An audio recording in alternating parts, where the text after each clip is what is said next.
ఇన్నాళ్ళు ఓ లెక్క ఇప్పుడొక లెక్క. ట్రంప్ ప్రత్యర్థి బైడెన్ కాదిక, కమలా హ్యారిస్ రేసులోకి వచ్చేశారు. కమలా గెలిస్తే మాత్రం సెన్సేషనేక. ఇంతకీ ట్రంప్ను కమలా హ్యారిస్ ఓడించగలరా? ఈక్వేషన్స్ ఏమంటున్నాయి? కాల్పుల తర్వాత పెరిగిన గ్రాఫ్ను కమలా హ్యారిస్ ఎలా ఫేస్ చేయగలరు? అధ్యక్ష అభ్యర్థిగా కమలా హ్యారిస్ తొలి మహిళా అధ్యక్షురాలు అయ్యేనా? భారత సంతతి మహిళగా ఆ ఘనత దక్కేనా? అగ్రరాజ్యంలో భారతీయమంటే ఇదే. అమెరికా అధ్యక్ష ఎన్నికల్లో డెమోక్రటిక్ పార్టీ తరపున అభ్యర్థిగా పోటీ చేస్తున్నారు కమలా హ్యారిస్. అందరికీ తెలుసు కమలా హ్యారిస్ కు భారత మూలాలు ఉన్నాయని. కమలా హ్యారిస్ తల్లి తమిళమ్మాయి, అందుకే భారతీయత కనిపించేలా కమలా హ్యారిస్ అని పేరు పెట్టారు. అలాగని కమలా హ్యారిస్ తాను భారతీయ మూలాలున్న వ్యక్తినని మురిసిపోవడం లేదు. ఆ మురిపెం భారతీయుల్లో, అమెరికన్ ఇండియన్స్ లో మాత్రమే కనిపిస్తుంటుంది. ఏదేమైనా ఇండియా నుంచి అమెరికా వెళ్లిన ఓ కుటుంబం అక్కడే సెటిల్ అయి పిల్లల్ని కని ఆ వారసుల్ని శ్వేత సౌధానికి పంపించడమంటే నిజంగా గర్వించాల్సిన విషయమే. కమలా హ్యారిస్ గెలిచి వైట్ హౌస్ లో అడుగు పెడితే గనక ఇండియన్స్ గ్రేట్ గా ఫీల్ అవ్వాల్సిన విషయమే. ఇలాంటి రోజు ఒకటి వస్తుందని అటు అమెరికన్లు గాని ఇటు భారతీయులు గాని ఊహించి ఉండరు. ఒకవేళ కమలా హ్యారిస్ ఓడినా ఇండియన్స్ కు మరో రకంగా ఖ్యాతి దక్కుతుంది. కమలా హ్యారిస్ ఓడిపోయారంటే అర్థం డొనాల్డ్ ట్రంప్ గెలిచారని.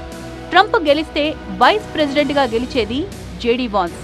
వాన్స్ భార్య అచ్చ తెలుగు మహిళ Usha Chilukuri. America second lady అనే టైటిల్ ఉషను వరిస్తుంది. ఇది కూడా గర్వకారణమే. అయినా కమలా హ్యారిస్ గెలిపే అమెరికన్ ఇండియన్స్ కు దక్కే అతిపెద్ద పోస్ట్. నిజానికి జో బైడెన్ ఇన్నాళ్ల పాటు అమెరికా అధ్యక్షుడిగా ఉంటారని చాలా మంది ఊహించలేరు. మధ్యలోనే రిటైర్మెంట్ తీసుకుని వైస్ ప్రెసిడెంట్ గా ఉన్న కమలా హ్యారిస్ కు బాధ్యతలు అప్పగిస్తారని అనుకున్నారు. అప్పట్నుంచే భారతీయులు కలలు గనడం మొదలుపెట్టారు. అమెరికా అధ్యక్ష స్థానంలో భారతీయ మూలాలున్న వ్యక్తి కూర్చుంటారని ప్రచారం కూడా చేసుకున్నారు. కానీ జో బైడెన్ ఆ అవకాశం ఇవ్వలేదు. సరిగ్గా చెప్పాలంటే నిన్నటి వరకు కూడా జో బైడెన్ పట్టు వదల్లేదు. చివరికి తన భార్య అనుకుని మరో మహిళకు ముద్దు పెట్టేందుకు ప్రయత్నించడం, బైడెన్ భార్య జిల్ ఆ విషయం కనిపెట్టి నిలువరించడం జరిగింది. ఈ ఉదంతం తర్వాత జో బైడెన్ ను పక్కన పెట్టాల్సిందే అన్న డిమాండ్ డెమోక్రటిక్ పార్టీ నుంచే గట్టిగా వినిపించింది. దీంతో దేశ ప్రయోజనాలు, పార్టీ ప్రయోజనాలు దృష్టిలో పెట్టుకుని అమెరికా అధ్యక్ష పోటీ నుంచి తప్పుకుంటున్నట్లు ప్రకటించారు జో బైడెన్. కమలా హ్యారిస్ కు కృతజ్ఞతలు చెప్తూ ఆమె అభ్యర్థిత్వానికి మద్దతు పలికారు. అయితే కమలా హ్యారిస్ పోటీలోకొచ్చినంత మాత్రాన డెమోక్రటిక్ పార్టీ గెలిచే ఛాన్స్ ఉందా? ఇప్పటికైతే ఈక్వేషన్స్ ఏమీ మారలేదని చెప్తున్నారు. ట్రంప్ పై కాల్పులు జరిగిన తర్వాత ఈయన గ్రాఫ్ అమాంతం పెరిగింది. జో బైడెన్ తప్పుకొని కమలా హ్యారిస్ రేసులోకి వచ్చిన తర్వాత కూడా ఆ గ్రాఫ్ లో మార్పు లేదు.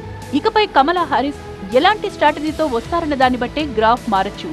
ఇప్పుడున్న పరిస్థితుల్లో ట్రంప్ను ఓడించడానికి గట్టి వ్యూహం రచించాల్సిందే. ఎన్నికల ప్రచార సరళి మార్పు, దూకుడు పెంచాల్సిందే. ప్రస్తుతానికి కమలా హ్యారిస్ కు పార్టీ తరపున ఫుల్ సపోర్ట్ ఉంది. కానీ అమెరికా ప్రజలు ఒక మహిళను అధ్యక్ష స్థానంలో చూడ్డానికి ఇష్టపడతారా అనేదే ప్రశ్న. అమెరికన్లు ఎంత ఓపెన్ మైండ్ తో ఉన్నా ఇలాంటి విషయాల్లో సంకుచితంగానే ఆలోచిస్తారన్న విమర్శుంది. అందులోనూ ట్రంప్ను ఫేస్ చేయడం అంత ఈజీ కాదు. సో అమెరికాకు ఎలాంటి హామీలు ఇస్తారు, ఓటర్లను ఎలా మెప్పించగలుగుతారు అనే దాన్ని బట్టే కమలా హ్యారిస్ విజయం ఆధారపడి ఉంటుంది.